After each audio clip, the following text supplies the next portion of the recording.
नमस्कार दोस्तों। Urban exim chamber of commerce and industries YouTube channel पर आपका हार्दिक स्वागत है।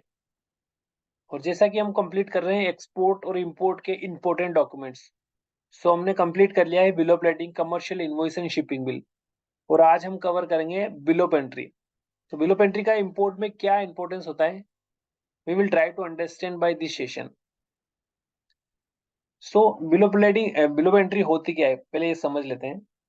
जैसे हम एक्सपोर्ट करते हैं तो हमें शिपिंग बिल फाइल करना होता है और गवर्नमेंट को इंटीमेट करना होता है कि हम ये गुड्स एक्सपोर्ट करने वाले हैं। तो प्राय में इंटीमेट करना होता है, मतलब पहले से ही इंटीमेट करना होता है।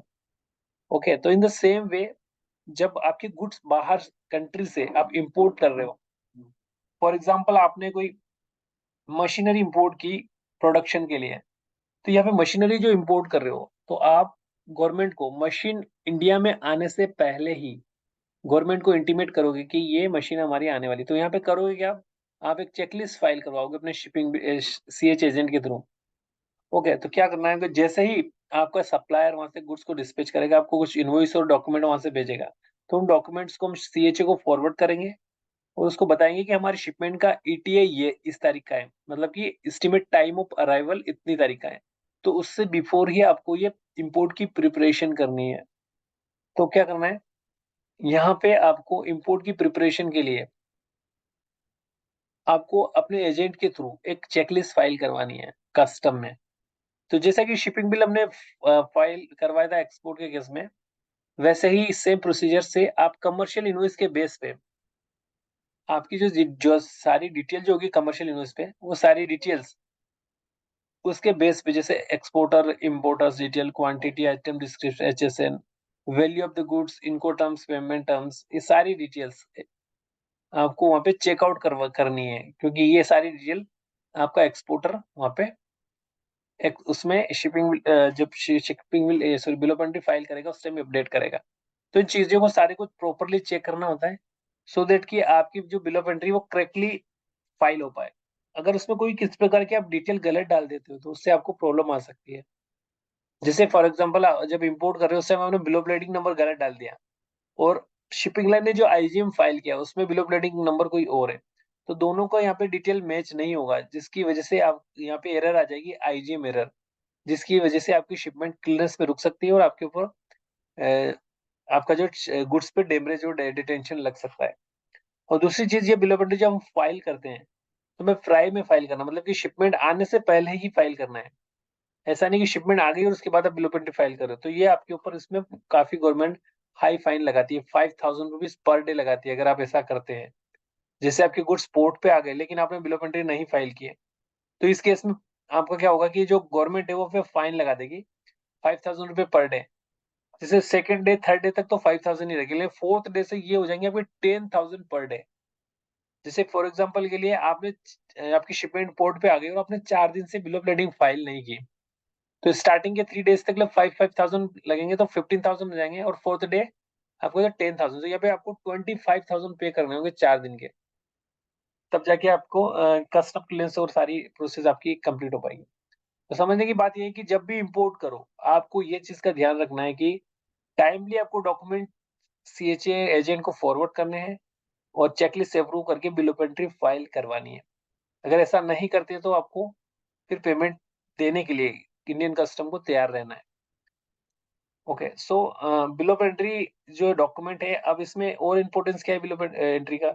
बिल ऑफ एंट्री एक ऐसा डॉक्यूमेंट है जिसमें आपको लेट एक्सपोर्ट ऑर्डर की जगह आपको आउट ऑफ चार्ज मिलती है। वहां पे क्या होता है, एक्सपोर्ट करने में लेट एक्सपोर्ट ऑर्डर, मतलब कि शिपमेंट को एक्सपोर्ट कर सकते हो, यहाँ पे गवर्नमेंट आपको आउट ऑफ चार्ज करेगी, मतलब कि आपके सारी जो भी शिपमेंट के रिलेटेड चार्जेस थे और नॉर्म्स थी वो आपने कंप्लीट कर लिया, अब आप इनको गुड्स को ले सकते हो। आउट ऑफ चार्ज मतलब कि charges, all kind of charges has been paid by importer. Okay, so यहाँ पे जितनी भी कस्टम ड्यूटी हो गया या फाइन पेनल्टी, सारी चीजें जमा करने के बाद एग्जामिनेशन के थ्रू देखा गया कि जो गुड्स इंपोर्ट कर रहे हो वो वैलिड है कि नहीं है, हमारे फॉरेन ट्रेड पॉलिसी के अकॉर्डिंग इंपोर्ट कर रहे हो कि नहीं है, क्योंकि इसमें कई सारी चीजें जो होती है रिस्ट्रिक्टेड आइटम होते हैं, जैसे आप डेंजरस चीज, विस्फोटक चीज, फ्लेमेबल आइटम्स, ये चीजें इंपोर्ट नहीं कर सकते हो। तो ये सारी चीज गवर्नमेंट चेकआउट करने के बाद ही आपको अलाउ करती है, आउट ऑफ चार्ज करती है शिपमेंट को। तो ये सारी डिटेल हम वहाँ पे चेकआउट करनी होती है। फाइनली क्या होता है कि जब आपकी इंपोर्ट हो जाता है और इंपोर्ट के रिस्पेक्ट में आपको एक पेमेंट करनी होती है एक्सपोर्टर को, क्योंकि आप यहाँ पे इंपोर्ट कर रहे हो, आपने किसी से गुड्स खरीदे हैं, तो उन गुड्स के रिस्पेक्ट में आपको करनी होगी पेमेंट। तो जो पेमेंट आप करोगे, तो पेमेंट करते समय आपको proof of import document submit करना होगा बैंक में, सो दैट कि बैंक क्या करेगी उस पेमेंट के रिस्पेक्ट में कि ये पेमेंट आखिर क्यों की गई है। तो इस bill of entry as a proof submit करने पर उस एंट्री को क्लोज कर देगी कि इस एक्सपोर्टर ने, इस इंपोर्टर ने पेमेंट इसलिए की है कि इसने ये गुड्स इंपोर्ट किए थे। तो इस प्रकार से जो वो पेमेंट की एंट्री बैंक की क्लोज हो जाएगी और वो इस ओपन एंट्री वहां पे शो नहीं होगी। तो बिल ऑफ एंट्री यहाँ पे भी इंपॉर्टेंट है कि आपको वहां पे सबमिट करनी है। इसके अलावा और कहाँ पे बिल ऑफ एंट्री सबमिट करनी होती है, जब भी कोई लाइसेंस आप लेते हो, तो लाइसेंस लेते टाइम की आपको, जैसे ईपीसीजी की बात करें, तो मशीन इंपोर्ट करोगे, मशीन पे ड्यूटी फ्री करवाओगे, तो इंपोर्ट के टाइम पे लाइसेंस नंबर आपको ड्यूटी फ्री करवाने के लिए वहां पे शिप बिल ऑफ एंट्री में मेंशन करवाने होंगे, सो दैट कि वो आपका यूटिलाइज हो जाए। इसी प्रकार से जब एक्सपोर्ट हो जाएगा, ठीक है, यहाँ इंपोर्ट की बात करें क्योंकि हमने ड्यूटी फ्री करा ली, अब ड्यूटी फ्री तो कर दी, लेकिन जो ड्यूटी फ्री हुई है वो गवर्नमेंट ने आपको इसलिए दी है कि आप इसकी रिस्पेक्ट में एक्सपोर्ट करो, मतलब कि एक्सपोर्ट को प्रमोट करने के लिए इंपोर्ट की फैसिलिटीज दी है। तो जब आप एक्सपोर्ट करोगे उस समय आपको ये लाइसेंस नंबर मेंशन करना होगा, और जब फाइनली आपका एक्सपोर्ट ऑब्लिगेशन पूरा हो जाएगा तो आपको क्या करना है, proof of entry, proof of import मतलब बिल ऑफ एंट्री, और प्रूफ ऑफ एक्सपोर्ट मतलब शिपिंग बिल, ये सेटअप डॉक्यूमेंट सबमिट करके डीजीएफटी को देना है, जिससे कि आपको रिडम्पशन सर्टिफिकेट आपको इश्यू किया जाए कि आपका जो लाइसेंस है उसका एप्लीकेशन पूरा हो चुका है। तो गाइज इस सेशन में हमने ये समझने की कोशिश की कि बिल ऑफ एंट्री का क्या इंपॉर्टेंस है, किस स्टेज पे बिल ऑफ एंट्री को फाइल किया जाता है, और कहाँ कहाँ बिल ऑफ एंट्री को सबमिट किया जाता है। सो गाइज आज के सेशन में इतना ही। Thanks for watching the session. Have a nice day.